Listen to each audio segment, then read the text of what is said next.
Hello everyone. आज हम इस वीडियो में वैसे स्टूडेंट जो खासकर जामिया मिल्लिया इस्लामी में एंट्रेंस एग्जाम दिए हैं, जामिया मिल्लिया इस्लामी की ओर से लेटेस्ट में जो भी नोटिफिकेशन अपडेट्स है और स्टूडेंट्स का जो कॉमन क्वेरी है उसके बारे में बात करेंगे। आपको सिंपली गूगल पे जाना है, सर्च कर लेना है JMICOE। जैसे जब सर्च करेंगे तो इस तरीके का आइकन दिखेगा, आपको इस पर सिंपली क्लिक कर देना है। यहाँ पे जैसे जब क्लिक करेंगे इनके ही ऑफिशियल वेबसाइट पर आ जाएंगे। इसके बाद आपको स्क्रॉल करते हुए हल्का से नीचे आना है। इंपॉर्टेंट यहाँ पे ये सबसे पहला अपडेट ये है कि आपके जो भी स्टूडेंट डिस्टेंस के थ्रू फॉर्म अप्लाई करना चाहते हैं उसका लास्ट डेट जो है 22 अगस्त है। और बेहतर होगा अगर आप डिस्टेंस का फॉर्म फिल करना चाहते हैं तो पहले उसके बारे में पढ़ लीजिए, जान लीजिए। क्योंकि अगर आप by the way apart from Delhi हैं तो बेटर है कि आप वहीं से ही डिस्टेंस कोर्स कर लीजिए। आपको जामे में अगर डिस्टेंस एडमिशन लेने की जरूरत नहीं, मुझे जहाँ तक लगता है ये मेरा सजेशन हो, बाकी आप अपना बेहतर डिसीजन ले सकते हैं। मतलब डिस्टेंस करना है तो कहीं से भी किया जा सकता है, जामिया से थोड़ी जरूरी। हाँ, जामिया से अगर करना है तो रेगुलर कोर्स करिए, एंट्रेंस देके क्वालिफाई करिए और उस कोर्स को करिए। ये डिस्टेंस से कोई फायदा होने वाला नहीं है, कोई खास रिकॉग्निशन भी नहीं है। मतलब मैं ये नहीं कह रहा हूँ कि रिकॉग्निशन वैल्यू तो सबका सेम ही है, चाहे डिस्टेंस से करिए रेगुलर वैल्यू सेम होता है सर्टिफिकेट के हिसाब से, लेकिन नॉलेज के हिसाब से सेम नहीं होता है। और क्योंकि एक्सपीरियंस भी हो जाता है, जो बंदा रेगुलर 3 ईयर कॉलेज जाएंगे और जो बंदा जो है सिर्फ सैटरडे संडे में क्लास करेंगे, उन दोनों में असली फ़र्क हो जाता है। तो यही फ़र्क है, बाकी मैं ये नहीं कर रहा हूँ कि जो है डिस्टेंस है वो ख़राब है और रेगुलर सही, ऐसा कुछ नहीं है। वो सर्टिफिकेट का वैल्यू तो सेम है, जब सर्टिफिकेट का वैल्यू सेम है तो डिस्टेंस हो या रेगुलर उससे क्या फ़र्क पड़ता है। डिपेंड अपॉन स्टूडेंट्स के थिंकिंग कि वो स्टूडेंट्स क्या सोचते हैं। क्लियर है? तो मैंने पहला अपडेट के बारे में बता दिया। सेकंड अपडेट ये है कि एडमिशन रिजल्ट्स को लेकर जामिया ने फाइनली सेकंड लिस्ट पब्लिश करना शुरू कर दिया है। अगर आप जिस कोर्स के लिए चेक करना चाहते हो अगर आपका नहीं है तो पेशेंस रखिए, अपडेटेड रहिए। आने वाले 1 से 2 दिनों में आपका भी लिस्ट आ जाएगा, यानी आपका भी सेलेक्टेड लिस्ट आ जाएगा, आप जिस भी कोर्स में आप दिए हैं। हाँ, ये भी है इस बार की वेटिंग ज़्यादा क्लियर होने के चांस कम है। वेटिंग हमारे हिसाब से मैं बताना चाहूँगा 1 से लेकर 10 के आसपास जिसका भी है उसका चांस है। मतलब कुछ कोर्स में ऐसा नहीं, जैसे बहुत सारे ऐसे कोर्स जहाँ पे ज़्यादा वेटिंग क्लियर हो सकता है, लेकिन वही कहना चाह रहे हैं कि वेटिंग ज़्यादा क्लियर हो पाना मुश्किल हो रहा है इस बार, ऐसा लग रहा है। जैसा कि दिख रहा है स्कूल में यही दिखा है, इसलिए मैं आपको बता रहा हूँ, बाकी अपडेटेड रहेगा। थर्ड अगर हम बात करें तो स्कूल का भी जामिया ने फाइनली सेकंड लिस्ट निकाल चुका है, चाहे वो 9 का हो, 6 का हो या 11 का हो, इन सब का इन्होंने रिजल्ट निकाल चुके हैं।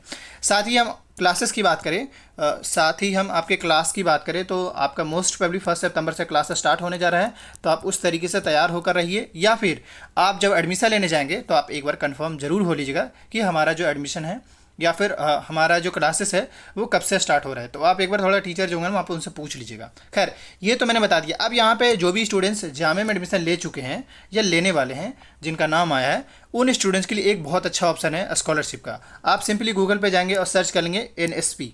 क्या मैंने बोला? NSP।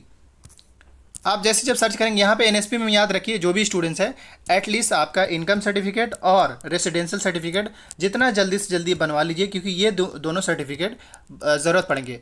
अब इनकम सर्टिफिकेट तो ये हिंदी में इसको आय प्रमाण पत्र बोलते हैं, और वही रेसिडेंशियल सर्टिफिकेट डोमिसाइल या फिर आवासीय बोलते हैं जिसको, मतलब जहाँ आप रहते हैं उस जगह का सर्टिफिकेट। तो ये बेसिकली आपके ही एरिया से ब्लॉक जो होता है ना वहाँ से बन जाता है, या फिर आप अपने एरिया से बनवा लीजिएगा अगर समझ पा रहे होंगे तो। ये दोनों डॉक्यूमेंट्स रिक्वायर्ड होते हैं, इसलिए मैंने आपको पहले कंडीशन बता दिया।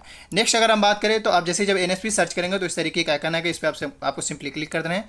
NSP का फॉर्म कैसे फिल करना है याद रखें, अगर आप फॉर्म अच्छे से फिल करेंगे तो मैं आपको दावा करता हूँ कि एटलीस्ट आपको हर साल स्कॉलरशिप मिलेगा। और ये बहुत अच्छा चीज़ है, मतलब ये कि अगर आप अप्लाई करते हैं और याद रखें जो भी डिटेल मांगा जाए बिल्कुल अगर करेक्ट डालते हैं तो ज़रूर आपका स्कॉलरशिप मिलेगा। बाकी यहाँ पे इन्होंने हेल्पलाइन नंबर दे रखा है। डॉक्यूमेंट्स की बात करें तो याद रखिए कुछ बेसिक डॉक्यूमेंट्स है, जैसे कि आपका अपना अकाउंट नंबर, आपका जहाँ एडमिशन लिए उसका फ़ीस स्लिप, इसके अलावा आधार कार्ड हो गया। नेक्स्ट अगर हम बात करें तो आपका मार्कशीट रिक्वायर्ड होंगे, और बाकी जो है इनकम बता दिए, रेसिडेंशियल बता दिए, पासबुक का फोटोकॉपी बता दिए वो चाहिए होगा। इसके अलावा मतलब कुछ बेसिक गाइडलाइन है जिसको अगर आप अच्छे से फुलफिल करते तो ऑब्वियसली आपका सिलेक्शन हो पाए, मतलब इसमें स्कॉलरशिप मिलेगा। इसमें कोई वैसा ही नहीं है बस डायरेक्ट फॉर्म अप्लाई करिए होता है। और बेसिकली ये जो है मिनिस्ट्री ऑफ माइनॉरिटी अफेयर की ओर से सभी स्टूडेंट्स को मिलता है। लेकिन कहेंगे इससे जामिया क्या मतलब है? जामिया का मतलब यही है कि भाई आपको जो फिल करेंगे ना इस फॉर्म को, तो आपको सबमिट जो है जामिया में ही करना पड़ेगा।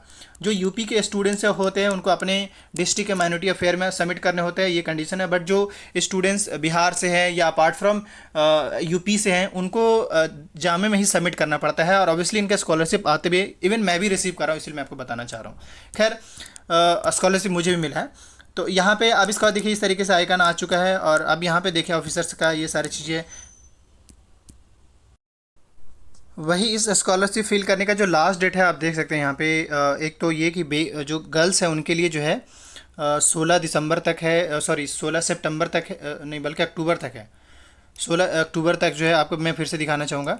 प्री मैट्रिक का भी 16 अक्टूबर तक है, और पोस्ट मैट्रिक का 15 नवंबर तक है, और मेरिट का मीन्स स्कॉलरशिप जो इनका भी 15 नवंबर तक है। नेक्स्ट अगर हम बात करें यहाँ पे तो 16 नवंबर तक, सॉरी अक्टूबर तक जो है आपका बेगम हजरतमल स्कॉलरशिप का आप यहाँ से अप्लाई कर सकते हैं डायरेक्ट वेबसाइट से।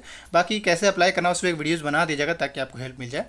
इसके अलावा जो भी क्वेरी हो जामिया से रिलेटेड आप कमेंट कर दीजिए। हालांकि आप कमेंट करेंगे उस सबसे वीडियोज़ भी आ जाएंगे, लेकिन कमेंट कर दिएगा। Thank you.